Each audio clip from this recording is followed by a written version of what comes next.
Terima kasih sudah klik video ini. Tapi jangan lupa guys, klik tombol subscribe. Karena klik tombol subscribe itu gratis ya subscribe. Kamu support channel ini untuk upload video guys. Ingat, subscribe itu gratis. Kalau ada ruginya kamu klik tombol subscribe. Selamat menonton ya. Ya, pada intinya jangan lupa subscribe dan bunyikan loncengnya. Ya, anak-anakku sekalian, Assalamualaikum warahmatullahi wabarakatuh. Kita sekarang berada di bab 6 tentang aspek akhlak manfaat kejujuran. Kelas 10 is 2. Sekolah Menengah Atas Muhammadiyah Tanjung Redep. Ya, pengantar pertama saya yaitu berani jujur hebat. Berani jujur itu hebat. Kalimat ini adalah sebuah slogan yang disampaikan oleh para aktivis anti korupsi untuk mendukung segala aktivitas kita yang kita jalankan sehari-hari. Ya, kita masuk pada pengertian. Dalam bahasa Arab, kata jujur semakna dengan as-sidik atau sidik, yang artinya itu adalah benar, nyata, benar, nyata, dan berkata benar.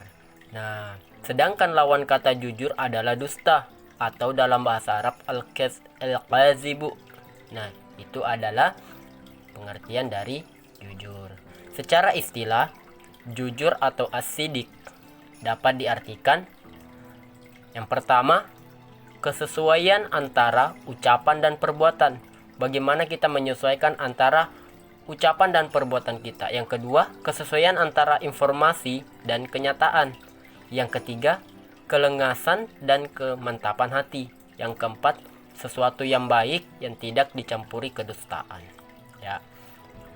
Nah, di sini kemudian ada pembagian sifat jujur. Nah, yang pertama, jujur dalam niat atau berkehendak, yaitu tiada dorongan bagi seseorang dalam segala tindakan dan gerakan selain dorongan karena Allah Subhanahu wa taala. Yang kedua, jujur dalam perkataan atau lisan, yaitu sesuainya berita yang diterima dengan yang disampaikan. Nah, jika ada amanat, kita harus sampaikan amanat tersebut. Kemudian yang ketiga, jujur dalam perbuatan atau amaliyah, yaitu beramal dengan sungguh-sungguh sehingga perbuatan zahirianya menunjukkan suatu yang ada di dalam hatinya. Nah, seperti itu ya. Nah, jadi perbuatan kita itu adalah perbuatan yang harus yang kita lakukan adalah setiap harinya adalah perbuatan jujur. Di antara faktor yang menyebabkan Nabi Muhammad SAW berhasil dalam membangun masyarakat Islam adalah karena sifat-sifat dan akhlaknya yang sangat terpuji, yaitu salah satunya sifat menonjol adalah kejujurannya. Sejak masa kecil sampai akhir hayat, sehingga ia mendapatkan gelar Al-Amin atau orang yang dapat dipercaya atau orang-orang yang jujur. Nah, seperti itu. Kemudian ada dalil, ya ayyuhalladzina amanu taqullaha wa qulu qawlan syadida. Nah, ini adalah salah satu dalil yang menunjukkan bahwa kita harus berkata jujur, yang artinya, wahai orang-orang yang beriman, bertakwalah kamu kepada Allah Subhanahu wa taala dan ucapkanlah perkataan yang benar. Nah, ini adalah Quran surah Al-Ashab. Yang kemudian Quran surah Al-Maidah ayat 8, ya ayyuhallazina amanu kunu qawwamina lillahi syuhada'a bil isti wala yahri mankum sananu qaumin ala ta'dilu i'dilu huwa aqrabu littaqwa wattaqullaha innallaha birum bima ta'malun.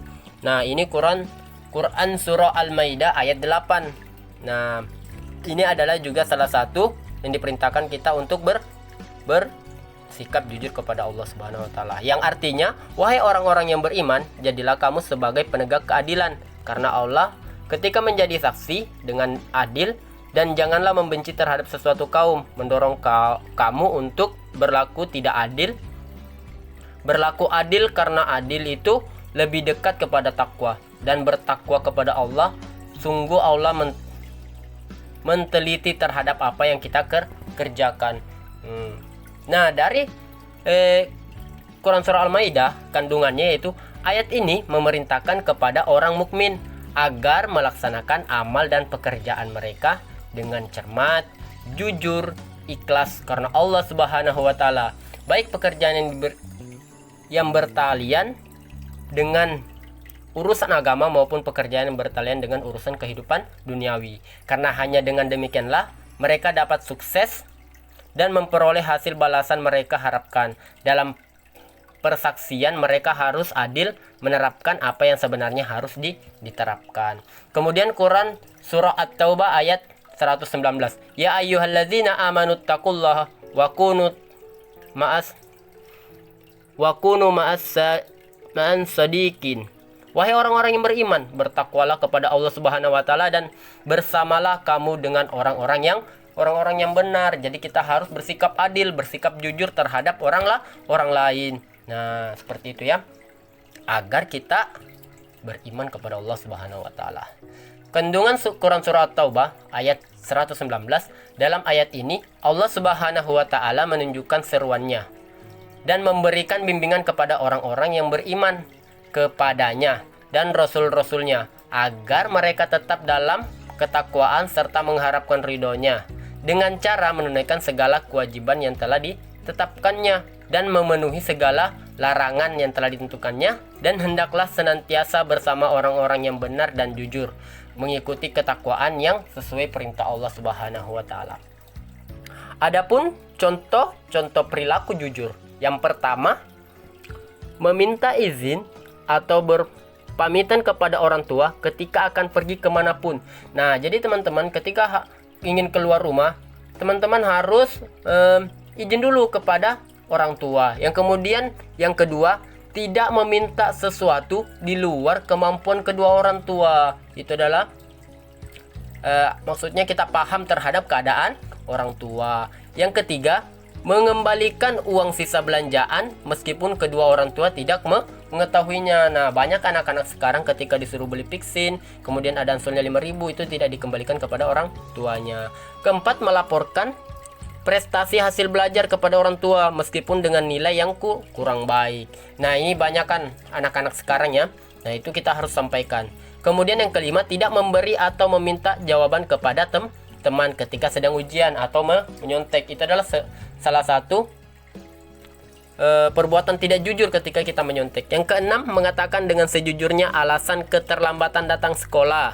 Nah, itu kita harus bersikap jujur, mengembalikan barang-barang yang dipinjam dari teman atau orang lain. Yang kedelapan, memenuhi undangan orang lain ketika tidak ada hal yang menghalanginya. Kesembilan, mengembalikan barang yang ditemukan kepada pemiliknya. Yang kesepuluh, membayar sesuatu sesuai dengan harga yang telah disepakati. Jadi ya, selanjutnya kita masuk di kesimpulan. Nah, yang pertama kesimpulannya yaitu kejujuran.